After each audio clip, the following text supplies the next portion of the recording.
ಇನ್ನು ಆರ್ಎಸ್ಎಸ್ ಚಟುವಟಿಕೆಗಳಿಗೆ ನಿಷೇಧ ಹೇರಿಕೆಗೆ ಸುತ್ತೋಲೆ ಬಜರಂಗದಳ ಸಂಘಟನೆಗೂ ಕೂಡ ನಿರ್ಬಂಧದ ಬಗ್ಗೆ ಚಿಂತನೆ ನಡೀತಾ ಇದೆ. ಸರ್ಕಾರದ ನಡೆಗೆ ಬಜರಂಗದಳ ಮುಖಂಡರು ಆಕ್ರೋಶ ವ್ಯಕ್ತಪಡಿಸಿದ್ದಾರೆ.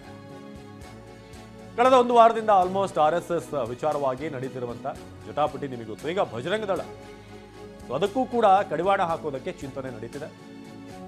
ಆರ್ಎಸ್ಎಸ್ ಚಟುವಟಿಕೆಗಳಿಗೆ ಸಾರ್ವಜನಿಕ ವಲಯಗಳಲ್ಲಿ ಸರ್ಕಾರಿ ಜಾಗಗಳಲ್ಲಿ ಅವಕಾಶ ಕೊಡಬಾರದು ಅಂತ ಇನ್ನು ಬಜರಂಗದಳ ಮುಖಂಡ ಗೋವರ್ಧನ ಆಕ್ರೋಶ ವ್ಯಕ್ತಪಡಿಸಿದ್ದಾರೆ.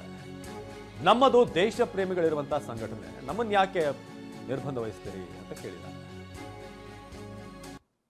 ಇವತ್ತು ಅಂತ PFI ಸಿಮಿ ಮಾಡಿರ್ತಕ್ಕಂತಹ ಯಾವುದೇ ಕೆಲಸವನ್ನ RSS ಆಗಿರ್ಬೋದು, ಬಜರಂಗದಳ ಆಗಿರ್ಬೋದು ಅಥವಾ ಇನ್ಯಾವುದೇ ಹಿಂದೂ ಸಂಘಟನೆಗಳು ಮಾಡಲಿಕ್ಕೆ ಸಾಧ್ಯ ಇಲ್ಲ. ಯಾಕೆ ಅಂತಂದರೆ ನಾವು ಅಪ್ಪಟ ದೇಶಭಕ್ತ ಸಂಘಟನೆಗಳು, ನಮಗೆ ದೇಶವೇ ಮೊದಲು ಅಂತೇಳಿ ನಾವು ಕೆಲಸವನ್ನು ಮಾಡ್ತಾ ಇರ್ತಕ್ಕಂಥವ್ರ ಹೊರತಾಗಿ ನಾವು ಯಾವುದೇ ಮೂಲಭೂತವಾದವನ್ನು ಇಟ್ಕೊಂಡು ಉಗ್ರ ಚಟುವಟಿಕೆಗಳನ್ನು ಮಾಡ್ತಕ್ಕಂಥ ಸಂಘಟನೆ ಅಲ್ಲ.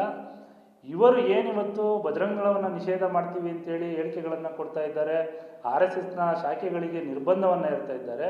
ಇದು ಸಂಪೂರ್ಣವಾಗಿ ಇವರ ಕುರ್ಚಿಗಳನ್ನು ಉಳಿಸ್ಕೊಳ್ಳೋದಕ್ಕೋಸ್ಕರ ಮಾಡ್ತಾ ಇರ್ತಕ್ಕಂಥ ಘೋಷಣೆಗಳಷ್ಟೇ ಹೊರತಾಗಿ ಇನ್ನೇನೂ ಅಲ್ಲ. ಇವತ್ತು ಅಂತ PFI ಸಿಮಿ ಮಾಡಿರ್ತಕ್ಕಂತಹ ಯಾವುದೇ ಕೆಲಸವನ್ನು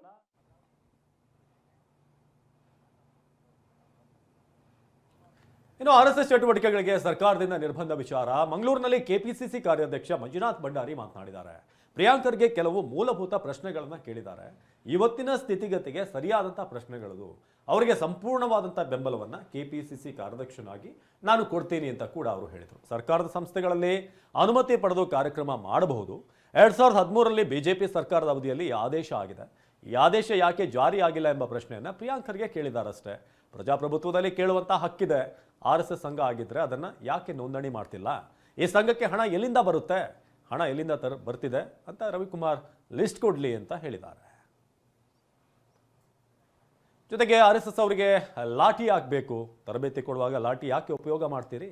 ಕಾನೂನು ಪ್ರಕಾರ ಲಾಠಿಯನ್ನು ಬಳಕೆ ಮಾಡೋ ಹಾಗಿಲ್ಲ. ಇದೆಲ್ಲ ಬೇಕು ಅಂದರೆ ಅನುಮತಿ ಪಡ್ಕೊಳ್ಳಿ, ಪರ್ಮಿಷನ್ ಪಡ್ಕೊಳ್ಳಿ. ಈ ಬಗ್ಗೆ ಕಾನೂನು ಜಾರಿಗೊಳಿಸ್ತೇವೆ. ಈ ಕಾನೂನು ನಮಗೂ ಸೇರಿದಂತೆ ಎಲ್ರಿಗೂ ಕೂಡ ಅನ್ವಯ ಅಂತ ಮಂಜುನಾಥ್ ಭಂಡಾರಿ ಹೇಳಿದ್ದಾರೆ.